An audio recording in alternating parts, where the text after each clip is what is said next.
Break के बाद आपका स्वागत है।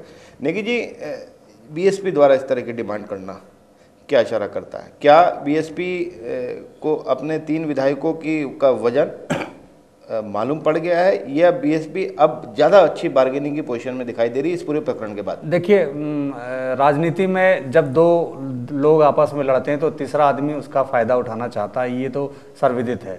और बहुजन समाज पार्टी भी चाहती है कि कम से कम मुझे 2 पद, मंत्री पद हमारे हिस्से में आए, इसलिए वो इस मुद्दे को उठाना चाहती है कि हम उप मुख्यमंत्री की मांग करेंगे तो कम से कम हमें 2 पद दिए जाएंगे। और मायावती के साथ मजबूरी ये है कि मायावती दोनों तरफ से फंसी हुई है। इसमें अगर बार्गेनिंग मायावती के द्वारा की जाएगी तो मैं ये मानता हूँ कि संभव नहीं है, क्योंकि मायावती उत्तर प्रदेश में बुरी तरह हार का मुंह देख चुकी हैं और उनके तमाम जांचें सीबीआई द्वारा की जा रही है और केंद्र में कांग्रेस की सरकार है, तो मायावती उधर से सीबीआई से भी बचना चाहेगी और ये चाहेगी कि मेरा यहाँ समर्थन भी रहे। तो उसी समर्थन की आड़ में मायावती को कई फायदे नजर आते हैं, इसलिए वो उप मुख्यमंत्री पद की मांग मेरे हिसाब से पंकज जी की बात से मैं सहमत नहीं हूँ कि करेगी, लेकिन हाँ, मंत्री पद की वो बात नहीं कर चुके हैं।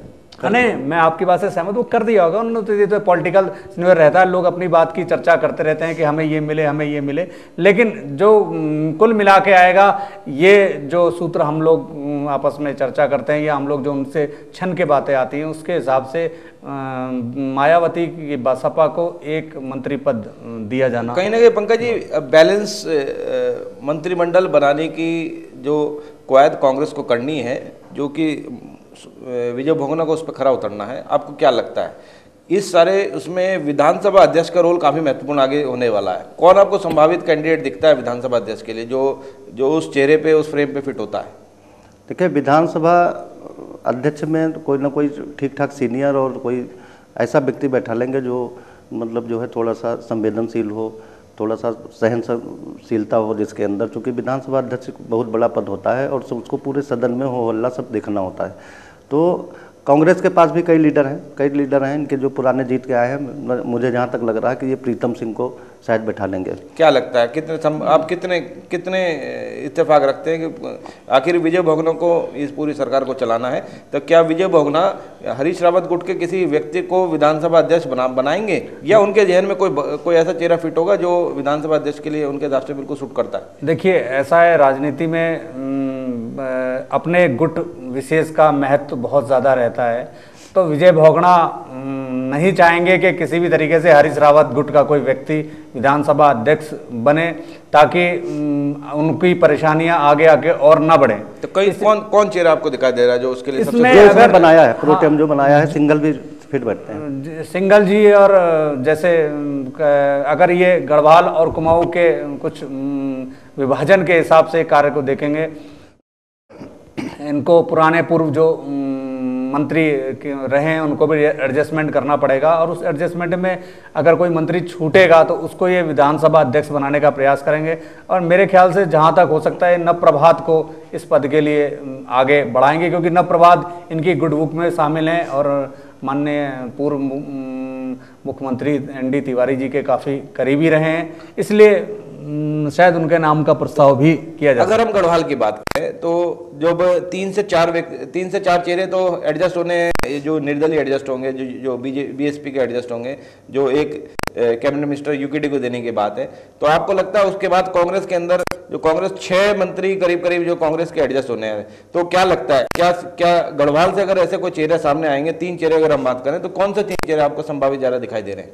नहीं, गढ़वाल से 3 चेहरों में देखिए, एक ये प्रीतम सिंह को तो इनको एडजस्ट ही करना पड़ेगा, सीनियर है ये। शायद अब की जो है देहरादून से जो बनिया उसमें फिट करने के लिए दिनेश अग्रवाल तीसरी बार विधायक जीते हैं, पूर्व मुख्यमंत्री को चुनाव हरा रखे हैं, तो अच्छे मार्जिन से जीते दिनेश अग्रवाल हो गए। लेकिन अब चक्कर है कि ये दोनों फिर वही समीकरण फंसा कि देहरादून के ही आ गए, तो उसके बाद में इनको पहाड़ पे वैश्य समाज से जो सीनियर के तौर से सिंगल है, डॉक्टर शरद मोहन सिंगल है, वो भी काफ़ी सीनियर हैं, वो भी तीन बारी के जो है सिटिंग विधायक हैं, तो कहीं ना कहीं उनको वो शायद प्रोटेम स्पीकर बनाया, स्पीकर बना दे उनको।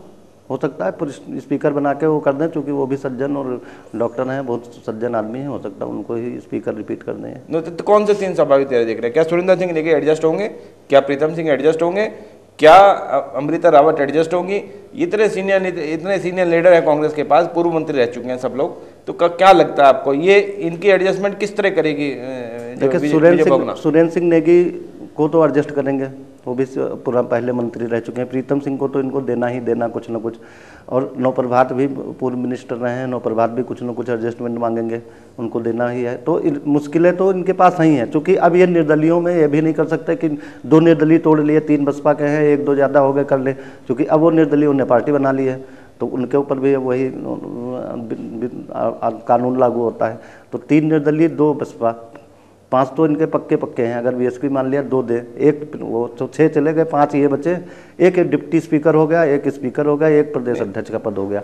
अब इन पदों में ही इनको पूरी राजनीति करनी है 32 लोग। कुमाऊं से कौन चेहरे इसमें फिट होता दिखाई दे रहे हैं? देखिए कुमाऊं से तो अगर जिस हिसाब से अभी हम लोग चर्चा कर रहे थे कि 3 गढ़वाल और 3 कुमाऊं, क्योंकि कुल मिलाकर इनके पास 6 ही मंत्री पद रह जाएंगे, क्योंकि 3 जो निर्दलीय विधायक जीत के आए हैं, जिनमें टिहरी से धने और टिहरी से ही एक मंत्री प्रसाद नैथानी हैं, और एक यूकेडी के पवार जी हैं। इन तीनों को तो इनकी मजबूरी है एडजस्ट करना, क्योंकि इनके बगैर इनकी सरकार चल नहीं सकती। ये 3 पद तो इनके आप समझ लीजिए इस तरीके से हो जाएंगे।